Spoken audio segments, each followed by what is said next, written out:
All right, cool. So yeah, it's live. Let's get into it. I'm just super happy to have you, and we're just gonna continue the conversation, which is super interesting. I think what's gonna be really nice is to know your background. It's super fascinating. You've been in the States, in the capital markets for quite a long time in the real you know uh, estate industry, and now you're the founder of Maedrone Asset Management. So it's a little bit of a shift, and the story is pretty interesting. So do you mind sharing your bio quickly?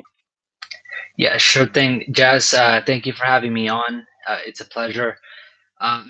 Began my career in, I would say about 2010, although, fully in 2012, investing into US real estate following the global financial crisis. Really, it was the difference between Canada, where I was born and raised, went to school.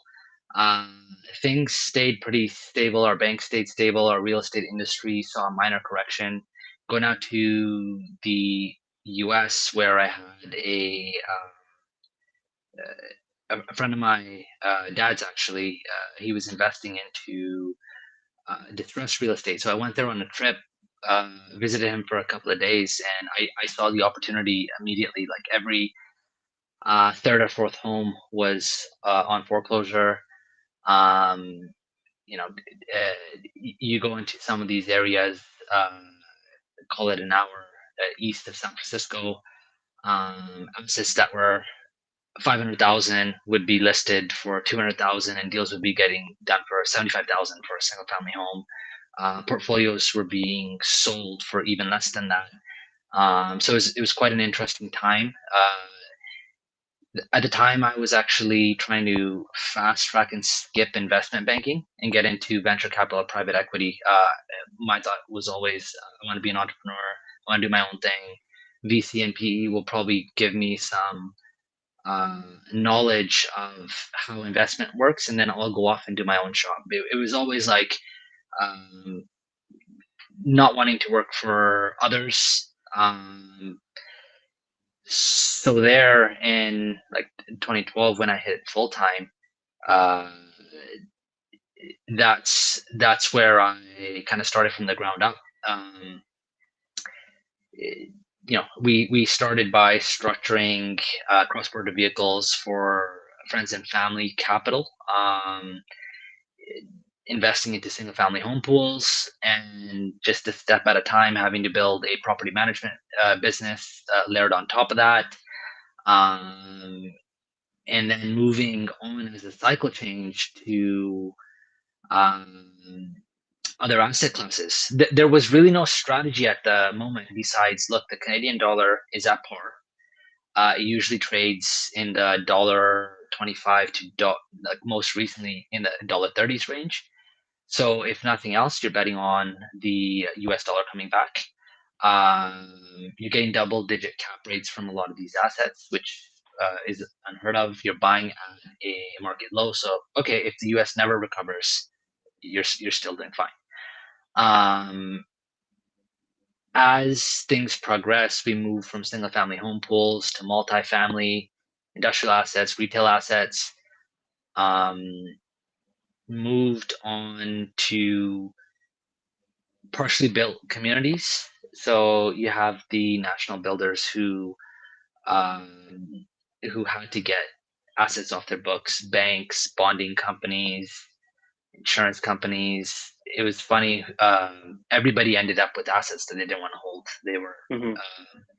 so you go in there, you work out those sorts of deals, just kind of be opportunistic.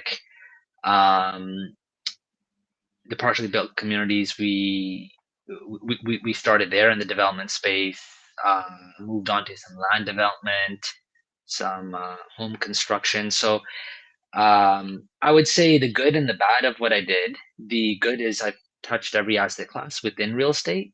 The bad is there was not really a focused business model at the time, right?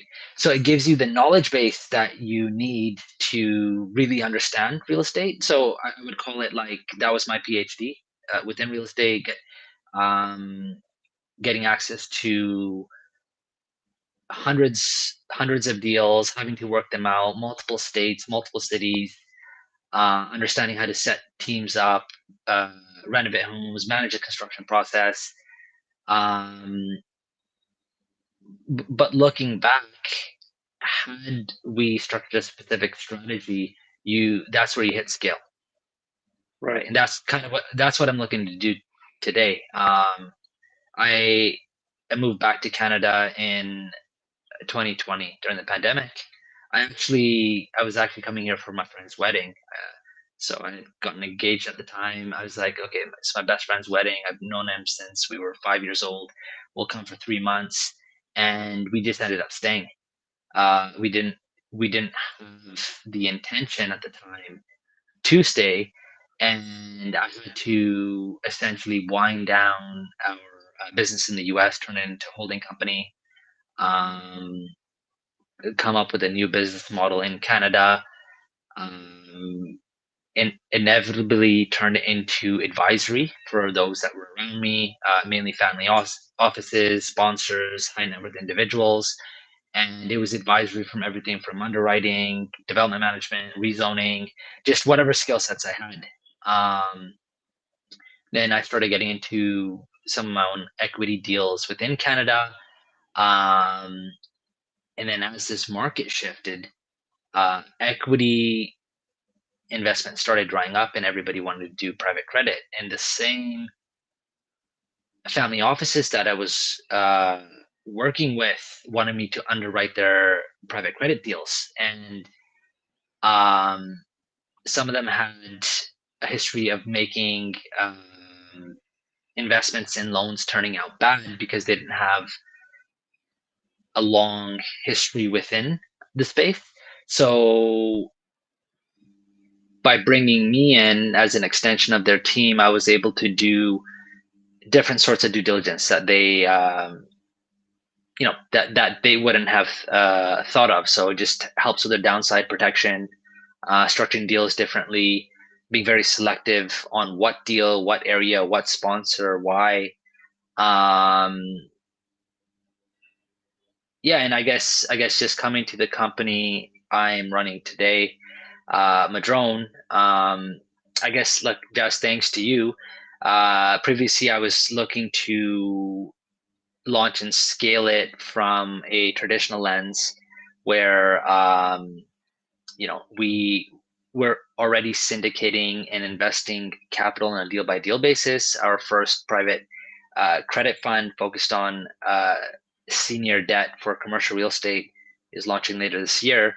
um, Now we're really building it as an AI native platform, um, looking to enhance underwriting, execution, decision making, while still having the human-led checks and balances to make sure the capital is not at risk. No, that's. I mean, I have so many questions in this journey that you mentioned, right? I mean, I want to get to the point where you mentioned, um, when you moved back to Canada, there was a family office, or there was a few that you were already working with, and they wanted you to underwrite their private credit deals. I mean, why was that the case? Because is it because that you had this experience of dealing with these hairy situations and distressed assets in real estate, or it just happened to be an opportunity and you were like, you know what, this is interesting and maybe I should pursue this? How did that switch happen?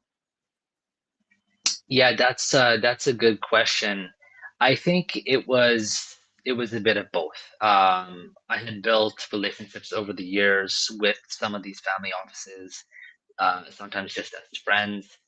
The family office landscape in Canada, in the US, and Europe is a lot different. Europe having a lot of multi-generational wealth. They've had it for hundreds, if not thousands of years, right? The Right. US, the capital.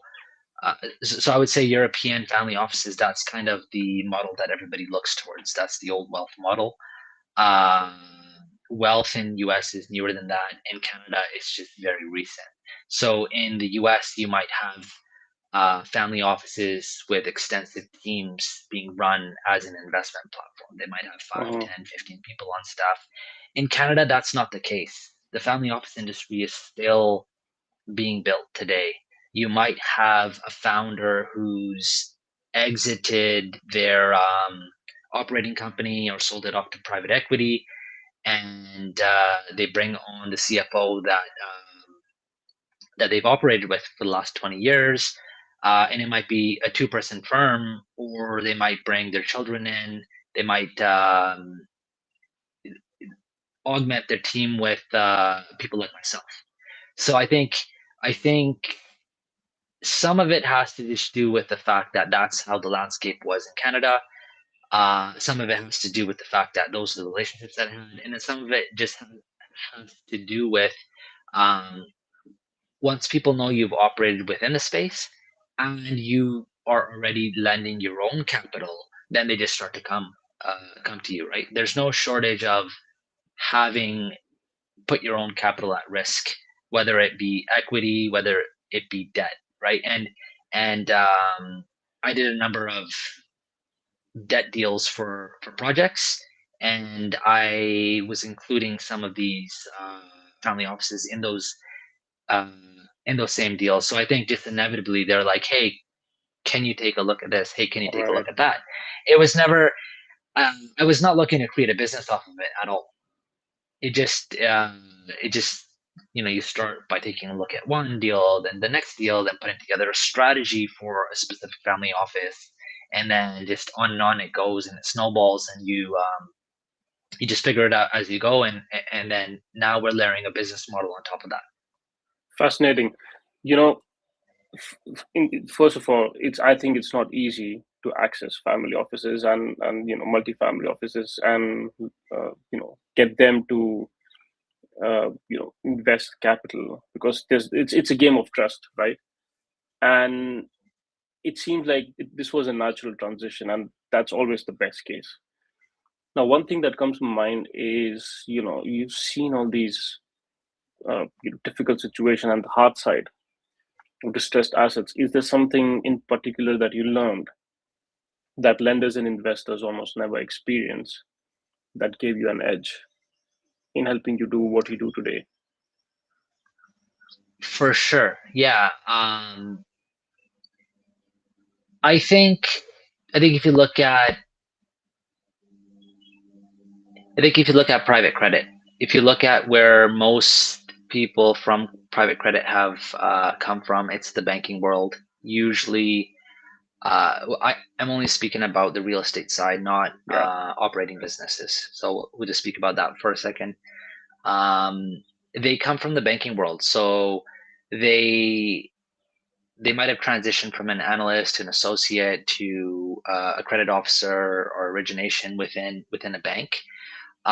They're not really that close to a deal. They haven't had to actually run the full life cycle of a deal. Um, all they see is loan out, collect interest, collect interest, collect interest, and then get the principal payment at the very end. Um, they don't see what goes into it before that. They don't see all the hiccups, how your teams have to execute, how sometimes timelines don't go how you've expected, massive interest rate change like we've seen recently can affect things.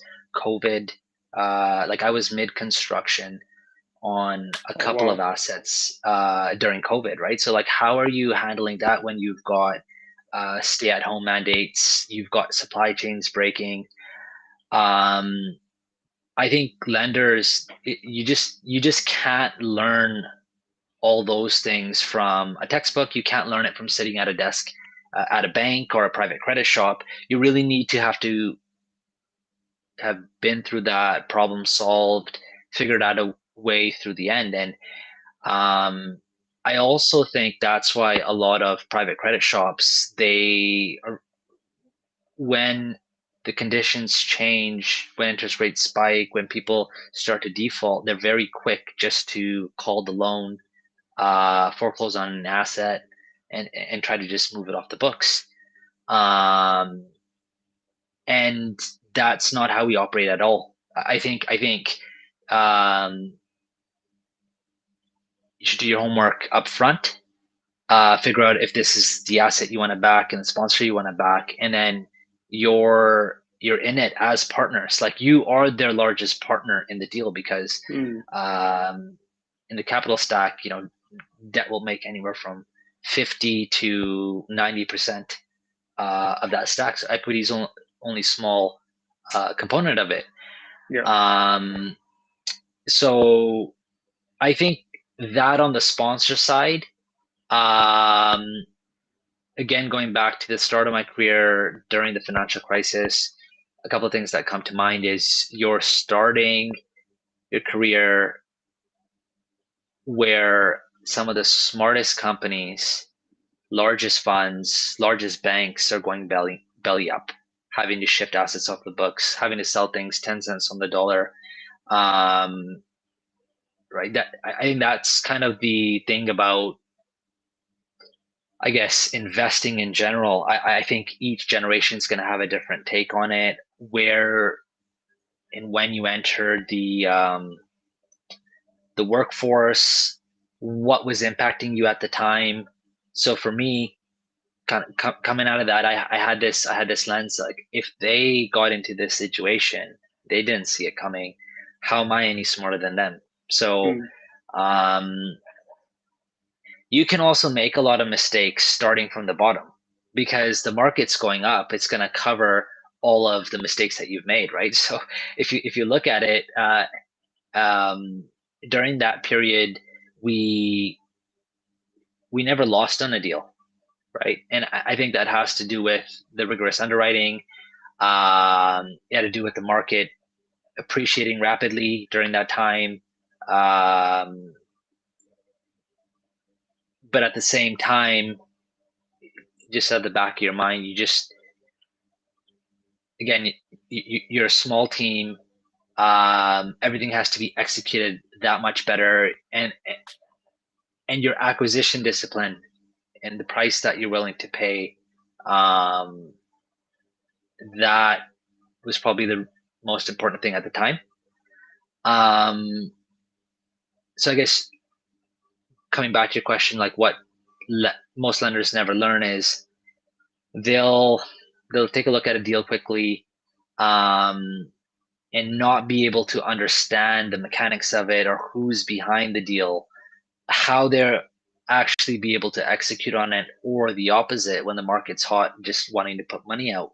And then situations like today, where a lot of loans are going bad. A lot of people are having to pause redemptions. So those that perhaps were too bullish and just wanting to put and recycle capital out, they're not doing as well. And the other shops continue growing AUM, just because they had a lot more of a disciplined underwriting process. Yeah. I mean, again, I have so many questions in these because, one question that I had in between is the COVID situation, right? I want to cover something there about relationship with the LPs. So, what does that meeting look like when something bad has happened, which is kind of irreversible, and it's going to, you know, go bad? What does the meeting look like when you go to your LPs or the family offices, and then you're like, hey, you've invested this much, and here's the reality, and this is what we're going to do. What does that do to the relationship? How do you kind of maintain that trust at that point? And what's your first? How do you go from there? Because this is indeed quite special, right? Like you mentioned, a lot of the people who come from the traditional background. That's why I like outsiders in any industry. Yeah. it's difficult to be an outsider, but if you kind of manage it, you bring all those perspectives, and you've seen all those real life situations, which is, which you simply don't have in the standard path, standard career path. So what does that conversation look like, and how did you manage to kind of, keep those relationships strong? Yeah, I guess the truth of the matter is it's gonna test who your LPs are. Mm, It's going to for me it forever changed who I was working with, who was backing me. Um, and like I said, when times are good, everybody's there and they're looking yeah, to double up and put money into your next limited partnership, your next fund. When something like COVID happens and you have construction costs increase or timelines increase, people will stop making capital calls. So we had situations where we're having to navigate that. Um, you know, vendors and folks that you already have signed contracts with are looking to retrade and increase. Um, I don't know, call it the COVID tax, right? How many people just continue to double up whatever they were charging during yeah, that period rapidly, right? With the LPs, I think it's very tough conversations, right? Nowadays, it'll be different because the type of capital that we take is we're very selective. It's family offices that are aligned on multi-decade. It's wealth managers that have active mandates to invest across cycles, right? So you know your capital sources are going to come through. Um, Back then, friends, family, associates, um, friends of theirs, right? So it just naturally built from there. They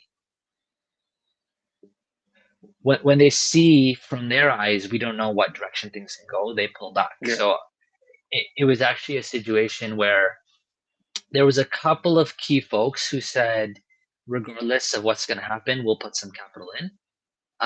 We'll write it out with you. A couple of people had pulled back. And then I actually just dislodged a couple of assets that would sell quicker, single family homes. They're kind of like a bar of gold. You can break off a little bit and sell it, right? Shorter sales cycle, and got the capital ready myself to inject as the GP. So uh, sometimes just to see the deal through, whether you're going to make money or not, the goal is to protect that principle, right? So if you're going to be raising capital from somebody, regardless of how your LPs are going to act in those tougher situations, because emotion does come into it, uh, you just have to see it through. Now, am I still working with some of those same folks, the ones that came through? Of course, right? Because yeah. you can trust they'll be a rational actor in the next cycle. Um, and it naturally pushed me to seek different sorts of financing. If I had perhaps entered the industry from banking and finance, I would have thought about it a lot more. What type of capital am I taking on? How is it going to act in XYZ situation? Can I stress test this? I think this is When more, so valuable. This is super yeah, valuable, right? I mean, because you've been through such a horrible situation. I mean, these kind of things don't really come. I mean, yeah, defaults happen. I mean, in fact, default rates are pretty high usually. But I mean, this was exception level of, you can't really. Everything is going down. It's not just a single vertical somewhere. Um, yeah, and I think you're in a very very strong position with the family offices or wealth managers that you're working with, because you have that relation and you have a very strong understanding of whom to work with next and how to build that capital stack. So I have one point in here. So family offices, wealth managers, two different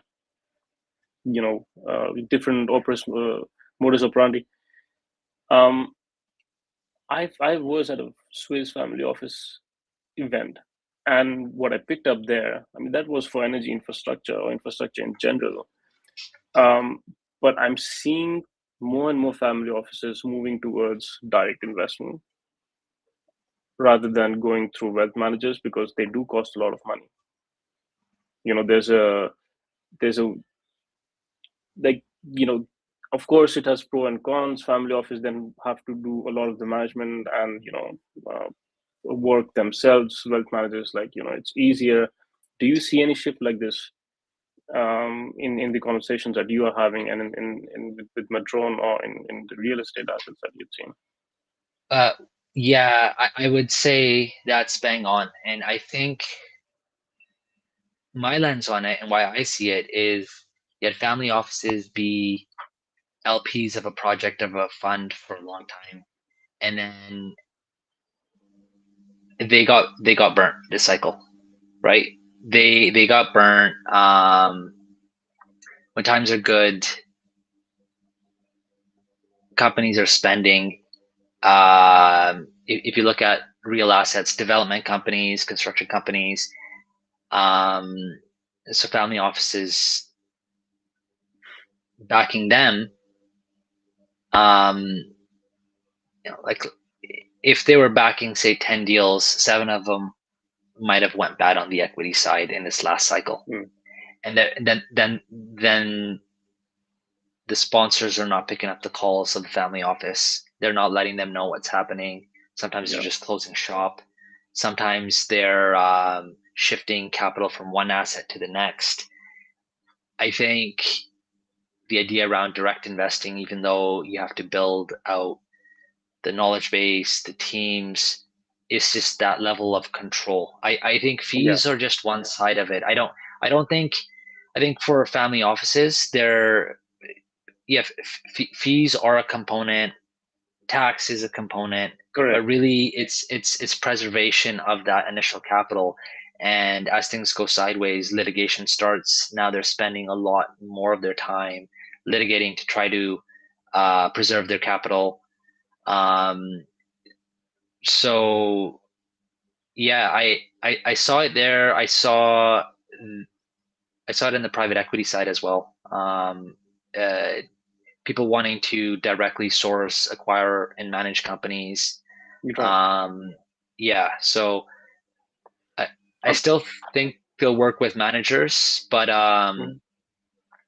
yeah, I think that's probably the reason for the shift.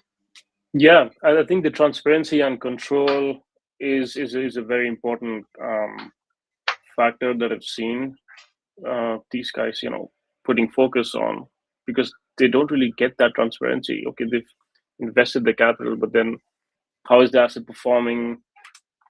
Like you said, it's not just the fees. You're right, and it's control and transparency as well. And Can I one thing, can I say yeah, some yeah, sure, sure. say something to that point? It's the transparency. So Mm, unfortunately, what's happened in the industry, if you're a fund, if you're an asset manager on the equity side, um, you're not reporting losses. It, if you've got a 7-year fund, a 10-year fund, how is it where the whole industry has went down, land valuations have come down, rents have dropped in a lot of areas, projects have gotten more expensive? How is it that your NAV calculation is continuing to grow, right? yeah, So it's there's an aspect of not everybody, but there's bad actors in the industry that are fudging the numbers, right? And although you have a fund administrator, um, sometimes it's in-house. Sometimes there wasn't checks and balances on the asset manager side, where they would just make a phone call to the sponsors on the ground, the developers, try and get valuation. So they weren't doing the checks and balances. So it's quite interesting because we haven't seen the full shakeout from that. So they continue reporting, um, positive appreciation of an NAV when the industry is down. I would just say that capital is not stupid. They'll find out soon enough, yeah, and then yeah, they they they, they just say, like, let's not do this again. Maybe there's a better way. yeah. And I think these are the reasons which are making, um, which is making use of technology, and at least the adoption of it, go really fast, because these are real challenges that technology like AI and tokenization, which we'll cover some other time, kind of solves, and digital assets, because the NAV, the NPV can be in real time, and it solves the transparency aspect quite well. And this is an increasing, I see this more and more, of course, for family offices who are used to the traditional ways of working, it kind of becomes not that straightforward to adopt new technology. But this brings me to another interesting topic that I'd heard in the same family office event and elsewhere, is there's a generational shift coming. Yeah, The wealth is moving across generations, and the new generation is very, very tech savvy. yeah. And this kind of naturally brings us more towards Maedrone being, tech first and not traditional first. And I think this would fit that narrative very well, right? Do you see it that way as well? I mean, we know, of course, you and I know there's obviously the benefits, but do you also see that the next generation that's coming is going to appreciate this a lot more, and the LPs are looking for that kind of edge when they're looking to work with someone like you? I would 100% agree with that. I think if we got to look at it, the the next generation that's taken over, they might be in their 30s, they might be in their 40s, right? Just still close enough um, to what's happening, current events, technology. Grew up with a computer, or grew up in an age where they didn't have the computer. It came out. They're utilizing AI on a daily basis, experimenting a step at a time. And then those that are still running some of these family offices might be in their 60s, maybe they're in their 70s. They're just used to doing things their own way. It Yeah. might even be on a handshake basis. It might be on a loyalty basis. It might be on a gut feeling, right? Um, not everyone in that generation is open to utilizing tech, but Yeah. as the reins are passing on to our generation, everybody has this at the forefront of their mind, especially when they're making decisions like, who do we hire on, um, what softwares exist, what AI platforms exist that we can just utilize for reporting, for legal document review, for anything that makes our lives easier, right? Now, coming back to the Canadian family office aspect of it, if your team is lean, you're more incentivized to use these technologies, Yeah.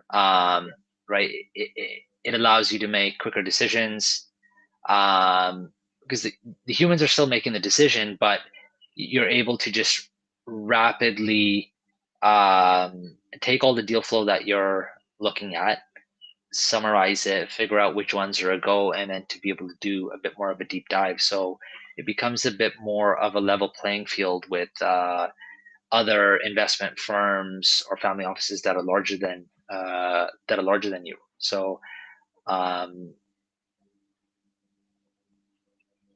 I guess it would be the same thing like when I quiz some of the family offices that I work with. The generation taken over has a keen interest on cryptocurrencies, but they're not, foolishly investing a majority of their portfolio, and they're doing it a step at a time, learning about it, understanding it, and that's kind of how it starts. So I do think that as that wealth passes generation by generation, but more importantly, the decision making passes from the patriarch or matriarch of the family to the next generation. That's where we'll really see adoption on that side. No, that makes sense. And speaking of being tech first, you at Maedrone, and this is what when we started conversing, I like that um, in the initial conversations, that you are at the same wavelength in and more keen to adopt technology, rather than being like, yeah, you know what, we're just going to start out the traditional way and then we're going to see. And so you see Maedrone more as a platform than a single fund, right? And I want to understand the rationale behind why you think that way. And I think the LPs listening to this, would also appreciate that. But what does this app platform approach really mean to you? Yeah, good. So good question. I think when you look at it as a single fund, you might be running a single strategy focused on something like residential senior mortgages. The way I look at it as a platform, there's a flywheel effect, there's an ecosystem. So, us going from capital advisory, uh, moving to syndication lending, and then this year, launching a core mortgage fund, that's just the beginning point of what we're doing and what we're looking to do. You're able to spin up strategies and vehicles that the market may be overlooking. So, um, if we're forward looking here, in addition to a core mortgage fund, is sleeves for specialized structured finance, GP and NAV lending, which actually doesn't even exist in Canada at the moment. It's more of a thing in the US. Um, and looking at it as a platform, when you've got the licensing, the infrastructure, the know-how, it's bringing other managers on where we're able to collaborate and perhaps share origination or syndicating together, helping provide the infrastructure to get them going. Um, Platform versus a single fund, um, we can grow in different ways. Private credit is going to be the core focus for the next couple of years. As the equity markets change, we will know exactly what sponsors we should back on the equity side, because we would have already went through um, numerous deals with them. Um, we would have recycled capital. We would have seen who we shouldn't lend to again, who executes quicker. We get market intel. Um, who's swimming naked, what the strategies are. So I think being in that private credit space, uh, going from just lending on the asset to being able to actually support the fund managers, uh, GP staking, NAV lending, we can really take it anywhere. And at this point, Jazz, you probably heard me say it many a time. It just is it one step at a time. We'll get there.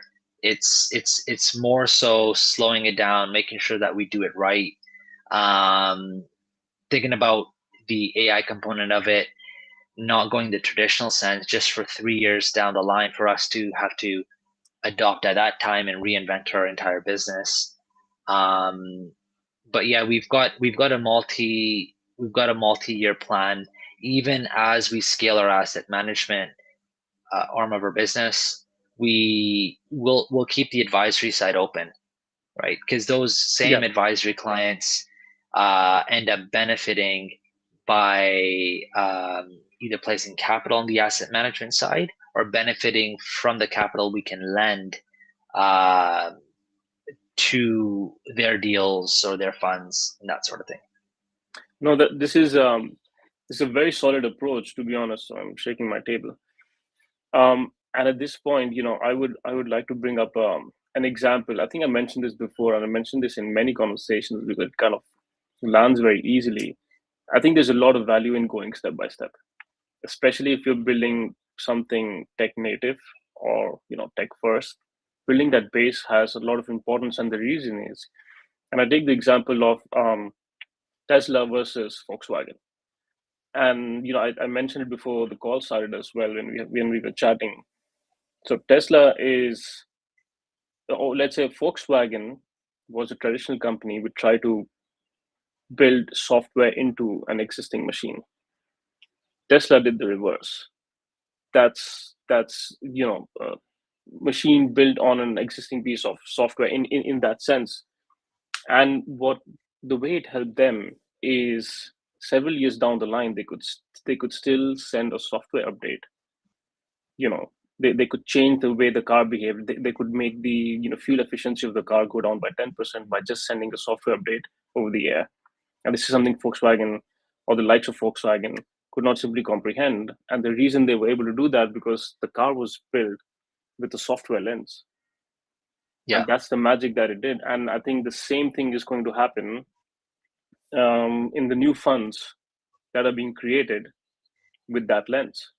That you're simply going to be far more efficient, far more modular, and be able to adapt, you know, for the capital needs and the way the markets evolve, than a very fixed structure that then later tries to adopt. And this is, we see this in conversations in private equity, M&A, all kinds of private debt deals.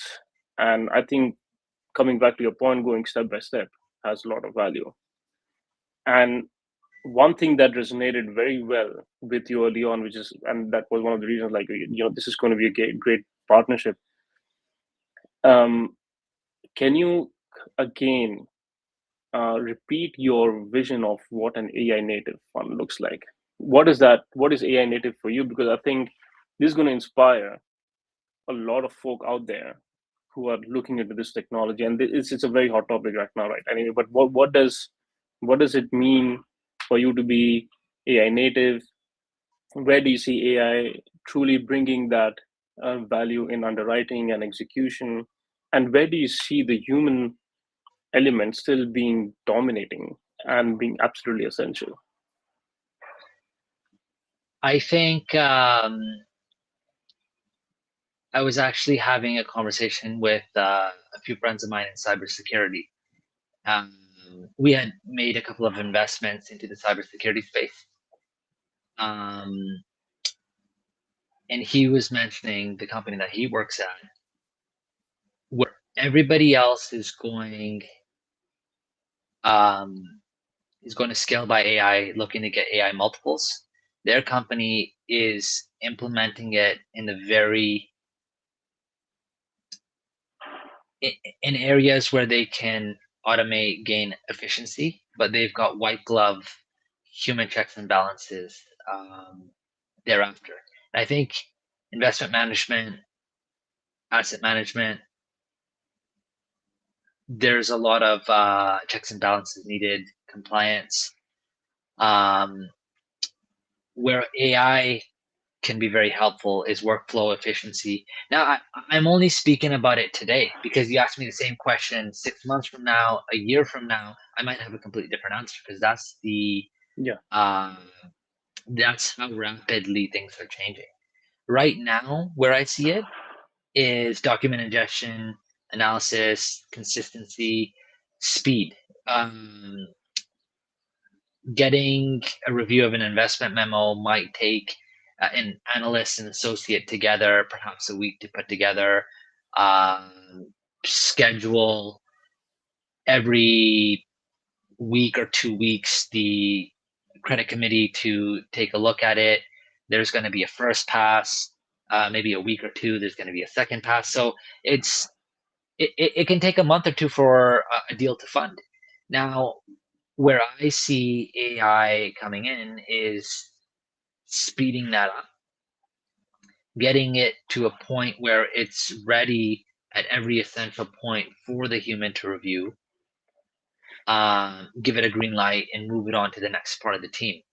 Judgment 100% still matters. You're not going to, at this stage, utilize AI to set your investment mandates. Um, you can help it in underwriting. You can dump a bunch of documents. You can do market research and analysis on who borrowers are, what their past track records are, any newspaper articles, court cases, etc. Um,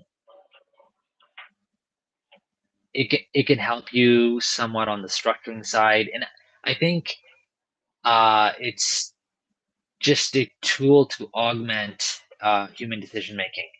So now the goal would be to combine that tech with human oversight at the moment and not replace it. Um, the way I look at it and how we'll implement it into my company is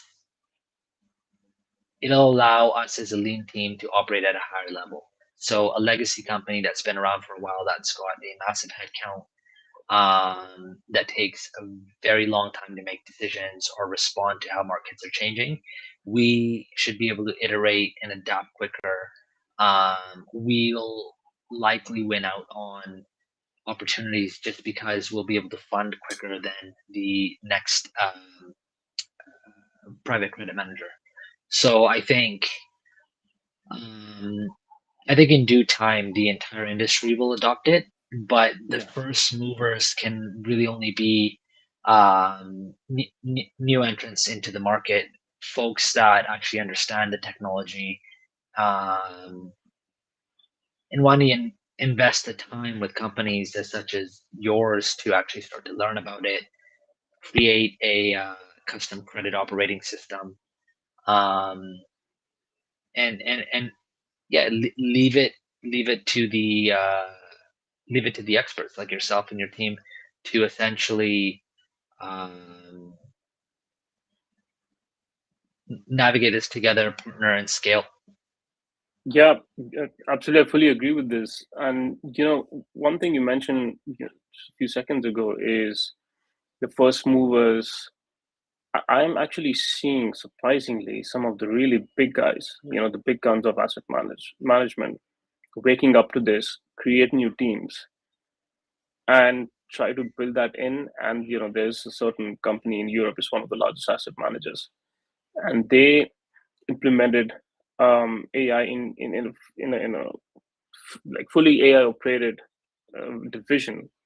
They were actually able to do that, and they were able to build a platform out of it, and they can actually get all their deals done at 90% of the cost lesser than they could do it before. And it's fascinating. And so one is speed and cost, but then later on, I think it's going to bring a lot of value in sourcing intelligence as well, because that's also a manual work. Yes, you need the judgment. And I have a wild prediction. It's going a little bit off topic here, that why are humans mm, so important? Because of judgment, right? And because of that crazy amount of knowledge that you have, that AI is simply not able to replicate, right? AI needs a huge amount of energy for finding an answer that your brain needs, uh, like a very very small fraction amount of energy to do the same thing. And I have a wild prediction that Elon Musk is going to use his Neuralink to actually capture your brain's thoughts, make a digital try to make a digital twin out of you, so that you can kind of operate at two different points with all your knowledge. And it might probably crash your brain. I mean, but I think he's trying to go in that direction, right? If you think about it. But I think until that is achieved, humans are obviously always going to be at the center of decision making. And I think it's very dangerous right now to let AI do all of that work. It's anyway not that powerful yet. It seems to be going in that wild direction, right? Because I think a few years ago, or at least no, 2 years ago, the simplest things like an AI note taker in a video call, I was of the opinion that that's probably not going to be as good ever. But then it's something that we do every day now. Yeah, And so the rate at which things are progressing, it's just wild. And there's a lot of conversations from companies like RD and Amundi, the big guys, and the new ones, is saying AI is going to be mission critical within this decade. And I'm yeah. fully on board. Otherwise, you're just going to be left behind. I mean, you can do it. I think it's that just take a look at the previous generation. Take a look at our parents' generation. Um, they could have stayed at a company for 30, 40, 50 years and retired. Um, you know, Nowadays knowledge is changing AI is rapidly um, getting more intelligent. It's the speed at which I think industries are changing or about to change is it's really too quick. It's adopt or be obsolete is I think the hard truth of it. Um, and if you take the lens that, hey, this is exciting, let me learn a lot about it, let me listen to podcasts, let me go back and read uh, you know some of the most important books about it.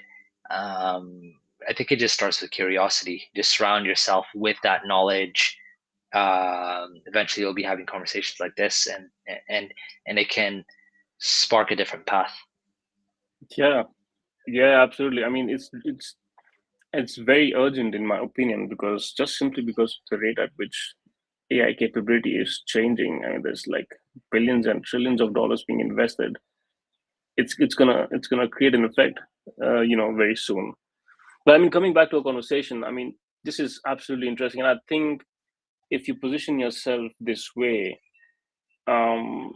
you know, like the allocators or the family office and the wealth managers we refer to obviously are more incentivized into working with you. So the question comes to mind is, who should be reaching out to you today when it comes to sponsors and family offices, or partners, and what kind of relationships are you most interested in building at this stage, given that you're going step by step? Yeah, so that's an interesting one for the reason I'm going back to a conversation referencing some of the old LPs that Hmm. I was working with, right? So I'm at this stage of my career in my life where it's really about long-term partners in anything that I do, right? And that can be friendship, that can be uh, capital partners, that can be uh, borrowers and sponsors. So it's just that rule of compounding, regardless of what you do. Um, as long as we're on the same wavelength, we have the same value set, there's an alignment there. Those are the sorts of type types of people and humans generally that I want around me and my company.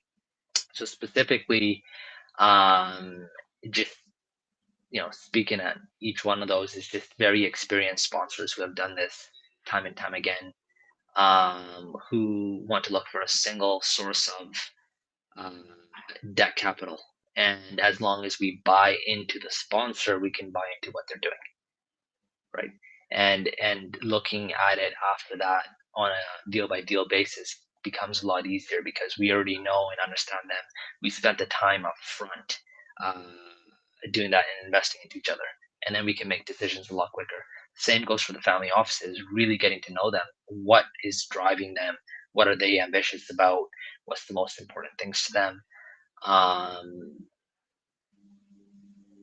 like how are we aligned in terms of how we look at the world? How have they operated in the last uh, credit cycle, for example, right? So people that are just going to, I guess, people that are looking to do the same. We're looking to just have a handful of capital partners and keep it to that. And same thing on the sponsor side. It's just go deep rather than go wide is our approach. And it's interesting. Most of the industry is the opposite, at least in Canada.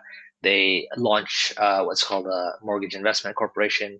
They raise capital from thousands of retail investors and lend out to hundreds or thousands of residential deals. So it's very Mm. much volume based. We're taking the complete opposite approach, a lot slower, really get to know them. And if you look at it, you're almost just a private credit shop for a handful of aligned families, wealth managers.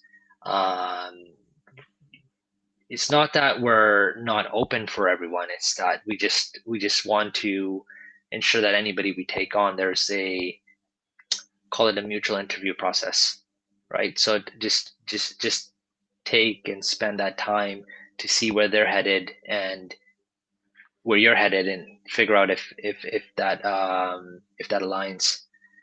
Um, yeah, Makes sense. I mean, I think this seems to be the best way to do it, right? Because the kind of relationships that you're trying to build, or that needed to be built for a successful, uh, for successful returns and for everything in that manner, you're not building a relationship for 6 months or a year. yeah. These tend to be long term. So being qualitative rather than quantitative and going vertical and build that depth, I think adds a lot of value. And then this brings me to the next question, which is, where do you see Maedrone in 5 years or a decade, if you've thought about this? I mean, given that we can't really predict how the markets are going to go, but like if you had a vision about that, what is it? If I've got a vision about it, we're still um, we're still we're still a platform. We continue growing it. We will have multiple discretionary funds in the private credit space, in the private equity real estate space. There's a couple of things that I'm extremely bullish on. Multifamily apartments from a long-term point of view. Um, just owning hard assets.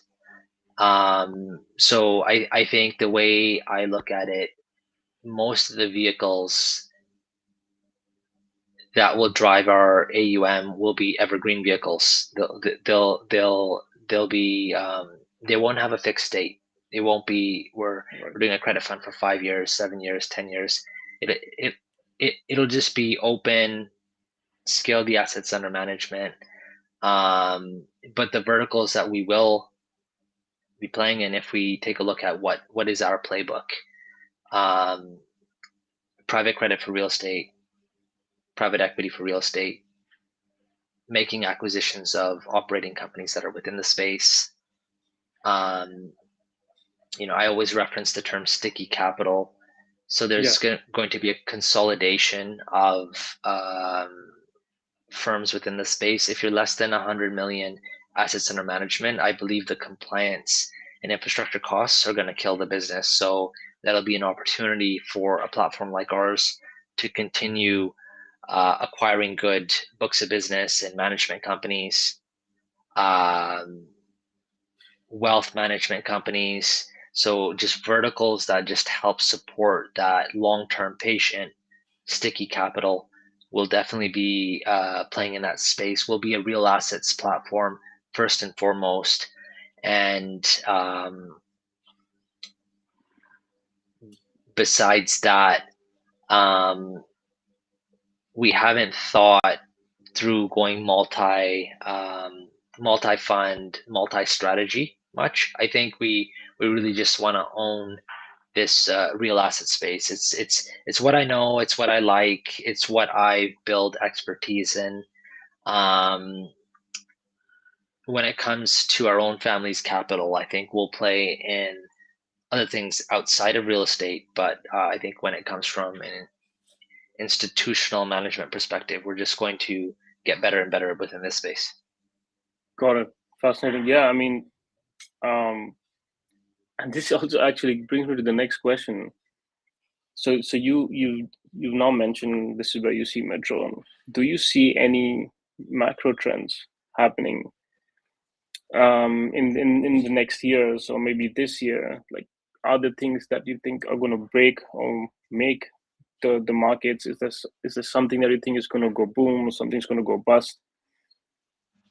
Do you think about things this way? Because I mean, of course, we're going to keep the geopolitical issues aside, right? Your neighboring countries, leaders are very unique in that sense, and there's a lot of volatility out there. But that aside, do you think there's something that's going to go up or down? Something's going to simply go bust, and something's going to really boom. I think, interestingly enough, there's a lot of froth in the public markets. Mm. There's a run up on gold for a reason. Yeah, I think I think a A lot of people are bearish, sitting on cash. If I'm speaking about private credit itself, the interesting thing is the valuations of although I'm bullish about AI long term, that doesn't mean I'm bullish about every single company within there right now and the Yeah. valuations that they've hit. I think those will shake out.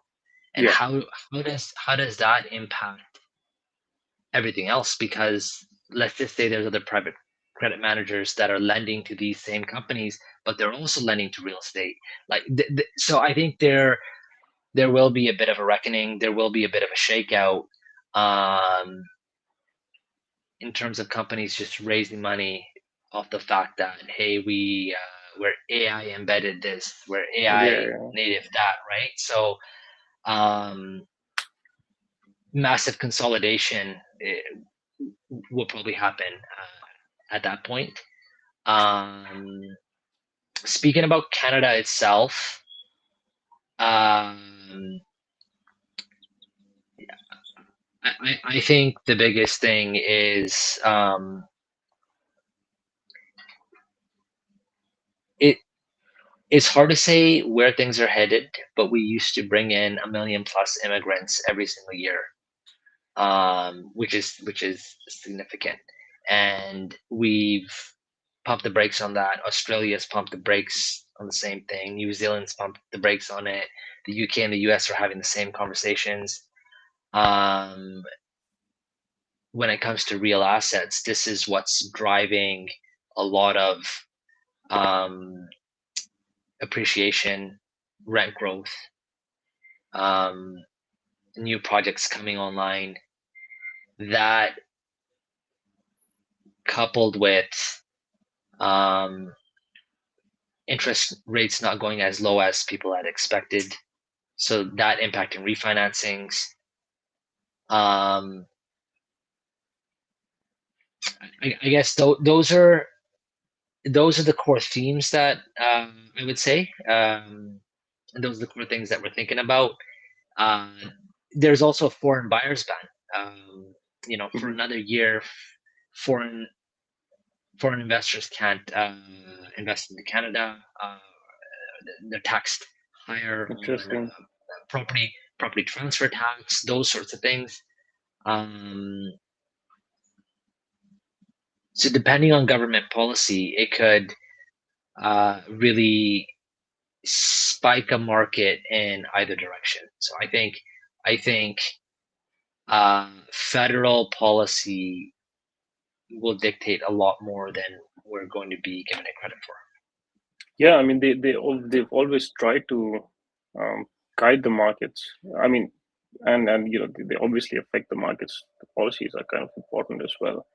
So I think, yeah, there's always at least two elements, right? The policies, and then what tech can actually do as well. And there will be, of course, shakedown. I agree with that because there's just too much capital which has been sucked out of other assets and gone into AI everything. And nobody wants to get left behind when somebody's investing 10 times more than what people are used to understand, right? And the valuations are just reaching new heights every day. Well, it's going to be interesting how this happens and how this turns out. But one final question I always like to ask is, what keeps you awake at night? I mean, I understand if that's the kids, but I was about to say, nah, that's right now we've you got can't a allow that. 2-year-old, we've got a 2-year-old and a 3-month-old at home, Oh so wow, that keeps me up. congrats. But no, I guess outside of that, I'll have to think about this one. Um, I I definitely think it's trying to keep up with the pace things are changing at and not wanting to miss out on it. Mm, Where it's like where I feel, I didn't use Zoom much, for example, until the pandemic hit, and I think a lot of people were like that. I was doing a lot yeah, of in-person meetings. I was on yeah, flights a lot. There's a massive uptick of video conferencing 2020 onwards. Um, what's happening right now, it's just actually sometimes difficult to make sense of things. It's like how many tools do we all have? Who's if you look at my tabs, I've got ChatGPT open, Cloud, Notebook, LM, Grok, Gemini. Do you know what I mean, right? Like Yeah, yeah, you're yeah. constantly experimenting. You don't know who the winners and losers are going to be. Um, you want for yourself and you want for your children. It's like let's not be asleep at the wheel. So like, Yeah, how is the world going to change? How is that going to change education? How is that going to change how society behaves? How is that like? Those are kind of the things like where it's that the massive transformation that we're living through.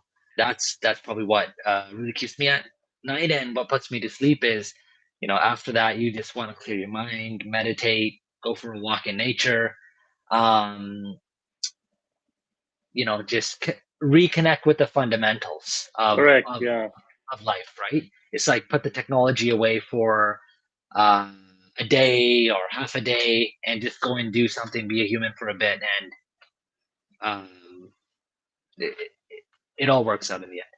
yeah. No, that's a solid one. Like grounding yourself, right? I think that's what you're saying. That after all that, you're ingesting so much information, and then your brain is starting to connect, and that's quite the life of an entrepreneur.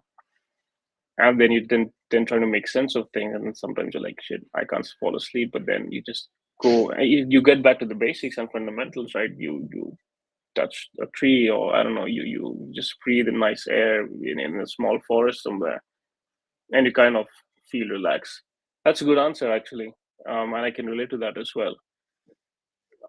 Well, I think this is a good point to pause the conversation.